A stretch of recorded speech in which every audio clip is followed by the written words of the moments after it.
மகன், சாமானிய நாயகன், தமிழக தாய மீட்க உறுதி கொண்ட ஒரு மகன். அடித்தட்ட பார்த்தவன், அரியணையும் பார்த்தவன், புரட்சி தலைவி வழி புலியனவே நடந்தவன். ஏழ பாழ வாழ வைக்க சீறி வந்த திருமகன், ஏறு கலப்ப புடிச்சு மேல ஏறி வந்த தலைமகன்.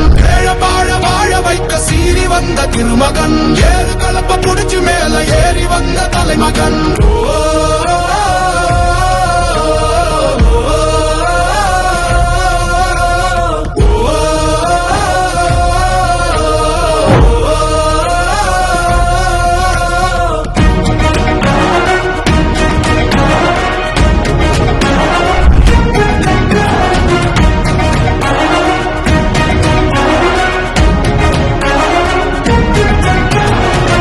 தமிழர் எழுச்சி பயணம் புயலா உருவாச்சு, பல வருஷம் கழிச்சு நினைச்ச கனவு நிஜமா நடந்தாச்சு. புரட்சி தமிழர் எழுச்சி பயணம் புயலா உருவாச்சு, நம்ம சேரும்